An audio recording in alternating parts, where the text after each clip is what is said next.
Since I was very little, I felt a longing for connection, which I, looking back, best could find in nature. Climbing into the blueberry heather behind our house would make me feel accompanied.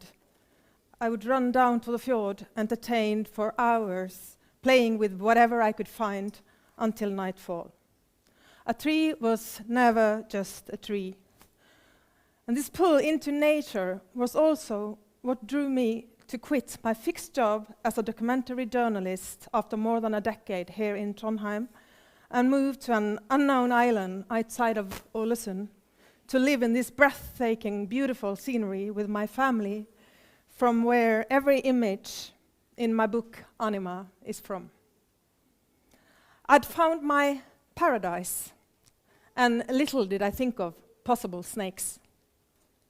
In almost every early civilization, animism appears as a shared thread. There's been a belief that every living thing is ensouled, aware as part of a greater whole.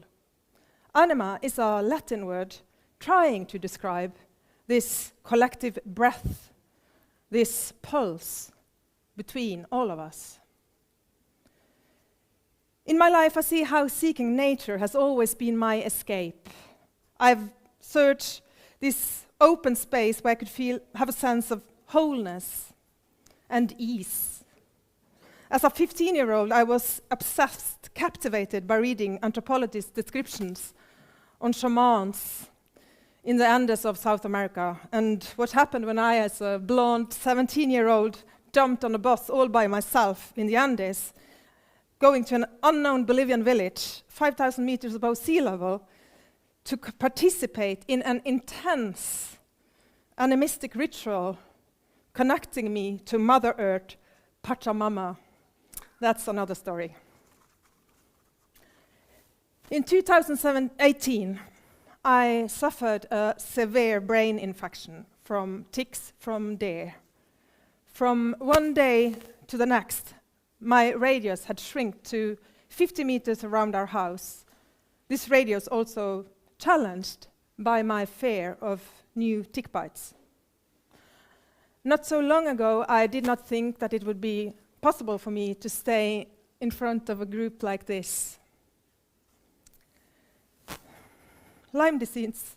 Once it passes through the blood-brain barrier, it can become an illness that wears down and corrodes every thread of life force and nerve.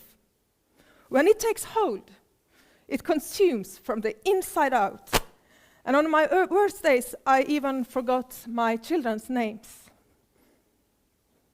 I had wished for stillness, but on my terms. So what I got was silence on its own terms. I was told to relax, to slow down, but I didn't know how to.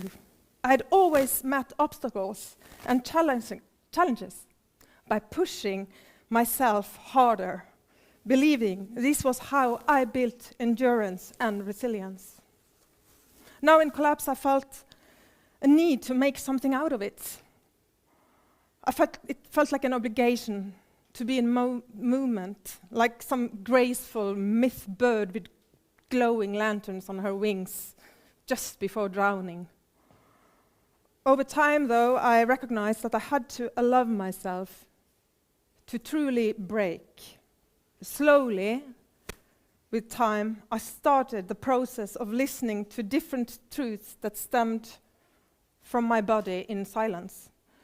It was only when I could rediscover myself as nature in all what was rotting around me, allow myself to rot, I could start to feel less lost. I was forced into practice of the noble, terrifying, and liberating act of radical acceptance. My work, Anima, grew out of this silent circle that enclosed me for so long. Being this ill brought me back to ground zero, in a way, to experiencing the forest the way I did as a little girl. For years later, now, as a participant here in the masterclass, holding my camera with the same eager for connection with what was around me, what is always around me. All these things that through adult numbness might appear insignificant.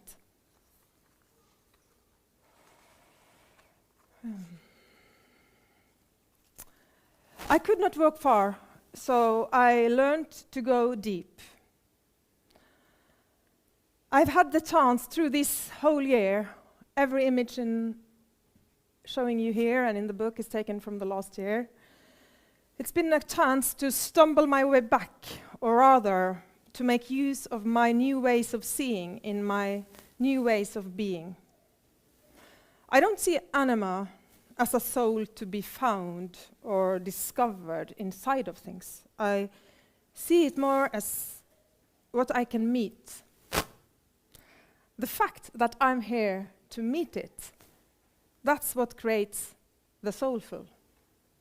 Because in this connected space, I share an encounter with what I capture. The way we sense each other is how we bring our souls alive in each other.